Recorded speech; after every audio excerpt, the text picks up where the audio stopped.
Hello, good girls. So today's song was requested by Cites, and it is Martyrs by Mortification. But because I couldn't find any like music video, lyrics video, anything like that, so we're gonna move to another tab to see the lyrics. But I don't know if you can see it, but I'll be talking about it anyway after that. So anyway, 3, 2, 1. Ooh.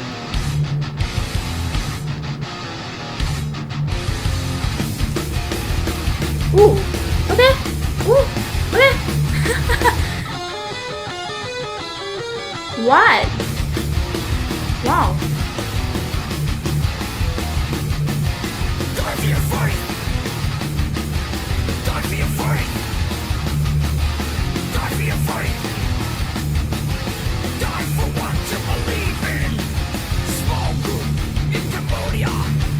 Gather in the banquet room. Nice. Teacher shares the word. Then they kneel and pray. Communist soldiers I like it. on the door. Throw the Bible to the floor. Spit upon this book. Or you will bring your last. Got it. One by one they spit and cry. They're in fear of their lives. A young girl wipes her Jesus dry. Shot in the head. She died. Oh, okay, I get it. Don't be afraid. Don't be afraid. That's your face. Die for what you believe in. Evil man killing the Christians. Satan gives him the false abuse. But as he reads the Bible truth, he Okay, conversion. Christian faith. Taken to the evil leaders. I like the riff here, I don't know why. He is a disgrace. Nice. Into a slimy pit. Eaten by rats for his new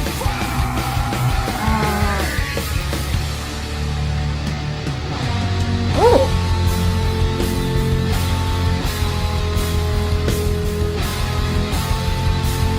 Ah.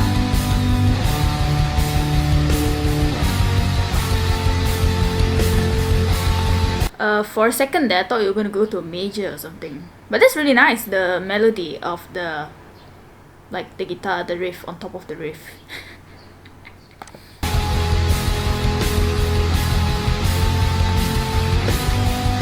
Okay, it's slow now. We have a slower pace.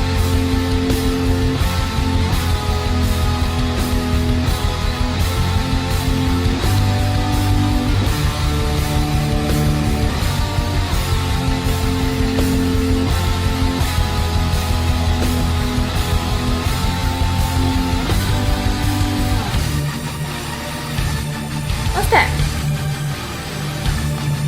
Is that like synth? I like it. Don't be afraid. Oh, okay. Don't be afraid. Don't be afraid. Die for what you believe in. Preaching man in China. Taken from his family home. Thrown into a prison cell. For no criminal reason. Watching and tortured in his face. Okay, basically the same thing. He will not deny his faith. He knows the truth of Christian ways. The brutal force will make him change.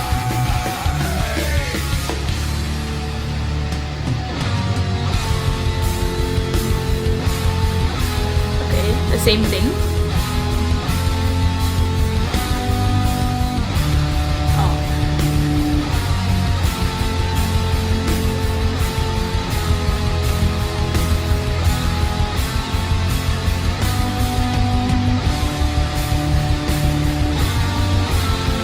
Okay, harmonizing.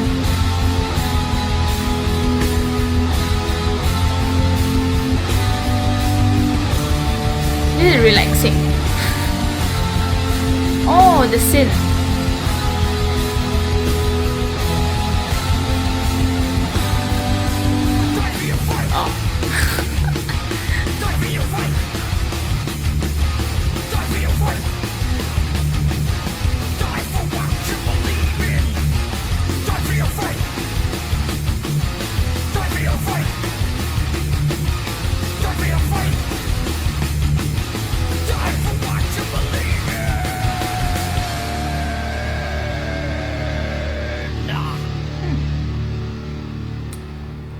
Okay.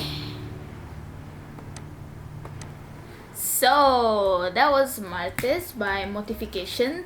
Thank you so much to Cites for the suggestion, and you even and you even said I will love it. You said Martyrs is an awesome song and video by Mortification. You will love Mortification. Wow. Okay. Thank you so much, and thank you to Mortification. I always thank the band like they're watching, but you never know. You never know. By the way, I just want to say sorry if I don't really headbang a lot. I feel like that's a bit disappointing. I find that when I edit my videos also, I find that I don't headbang a lot. That's because I don't know why, but I usually show... It's always my leg or my foot that's moving when I listen to music. Sometimes for me it's the head, so... And also it's kind of painful with this, so just saying. Okay, so that was Mortification by... Martyrs by Mortification. So, first of all, who is Mortification, you ask? You didn't, but in case you don't know, like me, I didn't know. Mortification is an Australian. That is the first Australian band. I actually haven't listened to an Australian band in a while. Christian extreme metal band, which was formed in 1987 as a heavy metal group called Light Force. So they went from Light Force to Mortification. Very interesting. This is the first extreme metal. There's supposed to be another one that I wanted to react to last time, but I'll get to that next time. So yeah, I wanted to react to something different today. I haven't really reacted to extreme metal, so I went with Mortification. Mortification, I'm pretty sure I've heard the name somewhere. I've heard of a band called Mortification, but I don't think I knew it was Christian, but I've heard their name. But I've definitely never heard the song. Ooh, they were one of the earliest internationally successful Christian death metal bands from Australia. I don't know that. So just because I like to know the meaning of band names, so the meaning of Mortification, that's such a big word. Maybe I'm the only one who doesn't know, maybe you know, whatever. I'm just gonna tell you anyway because you get schooled when you come to my channel, okay? Mortification means great embarrassment and shame. Where's one more? It's here. So first of all, what did I think of the song? I mean, I liked it. Kinda. Not really that much, to be honest. I don't know. It wasn't really something that would catch my... I was gonna say catch my eye, but catch my ear, I guess. But it wasn't really something that I, you know... when it was coming to the end, it kind of got repetitive, you know? It's kind of like the same stuff. And so... I don't know, like, it wasn't really something that I wanted to go on forever, if you get what I mean. And it's not really something, I would say I kind of enjoyed it for the first listen, but I wouldn't seek it out again, if you get what I mean. It's not bad, I think the vocals was a little bit too soft, right? And it just wasn't really that interesting, to be honest, in terms of, like, the whole thing. It just wasn't really interesting to me. It was basically nothing really new happened except for that one melody. Like, oh, I guess they repeated it, so it was 2 times that riff. It was kind of like melodic, I guess. But for the most part, it was just normal. You know, even the pacing did change, but for the most part, nothing much really surprised me, and nothing really kept me like, oh, what's gonna happen next, you know? So yeah, it was not really my cup of tea. I don't think I would check out more Mortification, but it was... Was it a burp or was that not a burp? Well, can't even tell. Yeah, but it was okay. So let's go look. Can you hear the dogs? I always got the dogs barking. And then at night the cats will fight. Good girl, my life, good girl. Hey, ngutut's butt looking at me. Hey. So anyway, people. Let's go to the lyric. So basically, even from the title, I mean, actually Martyrs is my favorite song, but it's not by Mortification, it's by Divine Symphony.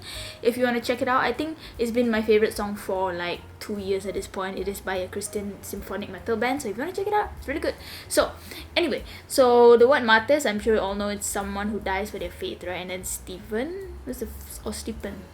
In Malaysia, we will say that name is Stephen, but I know like the actual saying is Stephen.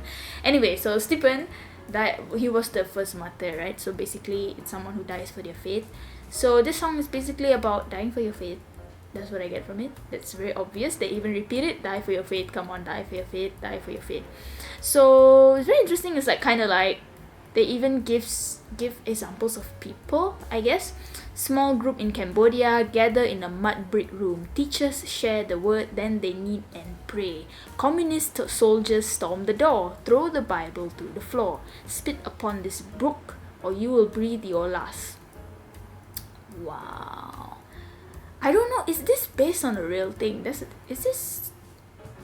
based like were there actually these people in Cambodia, and then these communists? My bag. That was a good crack. Not on this side. I want to know, like, is this actually based, like the stories that they tell a few, so like is this based on a true story, like did this actually happen? But regardless of whether it happened or not, or is it just something they made up, it happens, right? This has been happening, and it happened in the Bible also. It's very interesting, like the way they tell the story. So anyway, I stopped just now, so I'm gonna finish that part of the verse. One by one they spit and cry, they're in the fear of their lives. A young girl wipes her Jesus dry, shot in the head she dies. So basically those people, they were praying, and then there was these teachers sharing the word, and they were like kneeling and praying, and then these communist soldiers came in, and then they were like, Bible, spit on this book, basically deny your faith, or you're gonna die. And then those people, they were scared, and they spit on it and they cried, which I can only imagine. We always hear about this, like Christian, like we always talk about Christian persecution and things like that, but can you imagine the feelings those people are feeling in that moment? Like I'm sure someone is being persecuted for it, and I'm grateful that I'm not. I live in a country where it's not a Christian country, right? Yeah, no, it's not a Christian country. I don't know if Malaysia is actually a Muslim country or not, but the official religion of Malaysia is Islam, but we can still practice our own religions, But it is kind of like easier to be open as open as a Muslim than it is to be a Christian. Like if you're on TV, I don't really hear people talk about Jesus, but it is like even our like morning prayer in school when you go to school. We have a morning prayer that we say every day. I mean, like every time during assembly, and that also is a Muslim prayer. So, but even though I live in a country where Islam is the official religion, I'm still very grateful that I can still be a Christian, and not be persecuted so far. So the fact that there are people who go through this, like I can only imagine how scary that would be, because we always say, die for our faith. We'll always defend our faith. But when you're in that moment, it is just so scary. Then they say this young girl wipes her Jesus cry. I'm guessing he's talking about some kind of doll or some kind of, like, I don't know, maybe there's like a cross with like Jesus on it, I guess. And then, so this one girl, so like everyone else was like, they spit, they gave in, they were scared to die. And then there's this one girl who was like, no. And then she got shot in the head. So, oh, by the way, my church is the church that I grew up in is named after a martyr. She was, I forgot the story. They tell the story every time. I haven't been to church in a while, so because of COVID. But they tell the story every time during our patronal. What do you call it again? The church's birthday. I forgot. But anyway, so yeah, they tell the story every time. My church was named after a girl who didn't want to deny her faith in Jesus. She was a teenage girl last time. Like this happened a long time ago, I think. And then she died. So yeah, there are young people who also die. So your age doesn't matter. You can be young and have a lot of faith. Yeah, so I guess, that's another message I get from this is like, you're never too old, or you're never too yeah, it's just never too late for you to get saved. It's just never too late for you to get to know Jesus. And even if you're young, you can have that faith. And also, age doesn't really tell how strong your faith is. You know, like some people can like go to church for years and grow up in a Christian family, but that doesn't necessarily mean that their faith is very strong. Okay, so next verse, this is the next story. Evil man killing the Christians, Satan gives him the false abuse. But as he reads the Bible truth, he converts to the Christian faith. Taken to the evil leaders, he is a disgrace, thrown into a slime-filled pit, eaten by rats for his new faith. Again, I'm wondering, like, is this a real... Maybe I should look it up, huh? Is this real, or I don't know if I can find it, but I'll try. Oh, I found a Bible story. It's from Jeremiah. Wait, I'm gonna check with this. I mean, but there's no rats though. I mean, I found the story of Jeremiah and the cistern, I think, like the mud pit, but I don't think it's the same. Anyway, this could be based on a true story, but anyway, it doesn't matter because Christians do get persecuted. Maybe even in worse ways than mentioned in this song. So basically this part is interesting because it's talking about, so the earlier part just now, it was talking about people who had faith and they were gathering together and there was this teacher teaching them. And then this part is about a man who was evil and he was killing the Christians, and then he converted to the Christian faith. He had an encounter with God, which I guess is like Saul to Paul. And then he is a disgrace, you know, like before this he was the one killing them, and then now he's part of them, and then he got thrown into a slime-filled pit, eaten by rats for his new faith, so he died too. And then this last story, this last verse is preaching man in China, taken from his family home, thrown into a prison cell for no criminal reason, rotting and tortured in his faith, he will not deny his faith. Sorry, what? Rotting and tortured in his faith. Sorry. He will not deny his faith. He knows the truth of Christian ways. No brutal force will make him change. So this last part is, well, I guess this part is about someone who was preaching in a country where you cannot preach, I guess. Someone who was brave enough to preach in a country and spread the word of God where he might get punished, like where he knew he might get punished. I'm not sure about China. I'm not saying that China is, I'm actually not sure about China, but I'm just saying that this could be an example of that, like you going to another country, or maybe he is a Chinese man. Okay, maybe he is. And then he was taken by from his family home, and then he went to prison for no criminal reason. The only reason, because technically he's not really doing anything wrong, you know, it's not wrong, but in the eyes of the world, it is wrong, because the world doesn't want God, you know. The world is ruled by Satan. Of course, it's gonna be wrong in their eyes, you know. So he will still not deny his faith, and even though he's going through the torture in the cell, nothing will take away his faith. So basically, yeah, that's it. That's the song. It's basically about martyrs. It's about dying for your faith, which sounds very easy. You know, I would love to say that I would be so confident that if someone approached me with a gun and said like, deny Jesus or you will die, that I will say like, I will never deny him. But like, I don't know, I think I would be brave now. I hope I would be. I really hope I would be. I think the idea of persecution, like we always talk about it or we always hear about it, but to actually think about it, if you are in that position where your life is on the line, how would you act? And the thing that I'm like scared of is, what if I think the only reason, or like the main reason I would be in that situation and still not want to deny Jesus, still deny Jesus in order to save my life. I think that the main reason I would do it, if I might, hopefully I don't, but maybe it would be because like I never really lived my life for him, and he was just like, I never really had a relationship with him, if you get what I mean. So that's why he wouldn't mean so much to me. So yeah, I find it sad that maybe there are a lot of Christians today who go to church because there's a duty, or you know, God is just someone they pray to and ask things from, but like that's it. Like they don't really have a connection, they don't live for him, they don't want to live for him. That's not me saying that as like a judgy way, like, oh, there are Christians who don't live for God. No, that's me saying that as in like, it's very sad that there might be, I'm not even might, I'm sure there are a lot of Christians who are in the church but are not having a relationship, like actually having a relationship with God. It's just they believe they're going to heaven after they die, and like they just live their life away from God, if you get what I mean. Like, I find it sad that not everyone has that relationship, and I'm not even just referring to non-believers, I'm referring to believers. We are supposed to die for our faith, but I also find it sad that I'm sure there are a lot who wouldn't, and that's not because they're bad people or anything, but that's because some of us go through life not really understanding the gospel and not really knowing why we need God. That was me for the longest time. I think last time I wouldn't die for it, to be honest, because like I didn't even understand what I believed, you know, and I didn't have that relationship. I didn't have that want to live my whole life and follow him.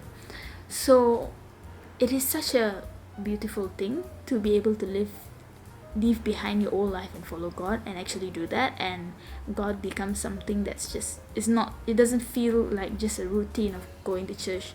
I have to do it, I have to do this. And it doesn't feel like someone who's so far away, like someone who's up there who I pray to, like that's it, you know.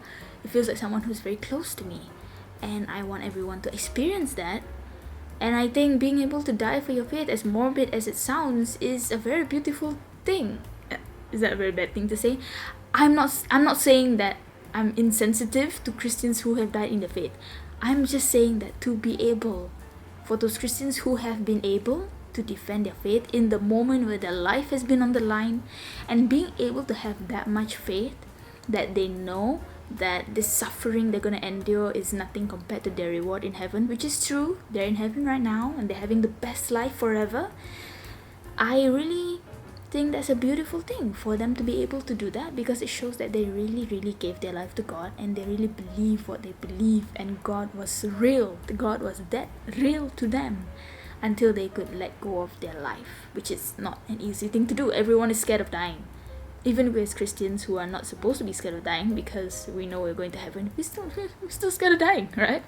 So the fact that they were, you know, like, if someone gives you the choice, deny Jesus or you die, you know, you're given the choice, and if you choose Jesus, you die. I think that's very, like, if someone can choose Jesus over their own life, I think that really shows how real God is to that person. So again, I'm not trying to be insensitive to Christian persecutions, but I'm just saying that I hope and I pray that I get to the point, and I hope maybe I am already, that God is so real to me and so vivid and so close to me, and I can feel God, and I serve God with all my heart, and I live for him to the point where I choose him over everything else, and even my own life. Okay, that's it for this video. I think it was short. Thank God, I feel like the videos on my channel just get longer and longer and longer and longer and longer. Also, I like this look. I go through phases with my hair. I went through a side braid phase, I went through a do nothing phase, I went through a ponytail phase, and right now, nowadays, I just be doing a bun. Because even though, like, I honestly thought that I couldn't do a bun anymore, because ever since I started growing out my side shave, but I think it actually, like, doesn't look that bad, right? It's not that it's not that noticeable, you know. This side is normal, and then this side is like, I mean, my friend did notice it the other day, but it took her a while to notice. So anyway, who knows, what if I start a new trend, of a half shaved bun? Bro, I should be like the next trendsetter, you know. Okay, so anyway, I'm gonna go now. Thank you so much for watching this video. Thank you again. I think I thank you like 3 times in this video. Good girl, say you're welcome. Sid Tess, that's your name. Thank you so much, Sid Tess. And that was a great reaction. No, sorry. Wow, look at me praising my outfit. No, that's not what I meant. I meant this was a fun and different topic.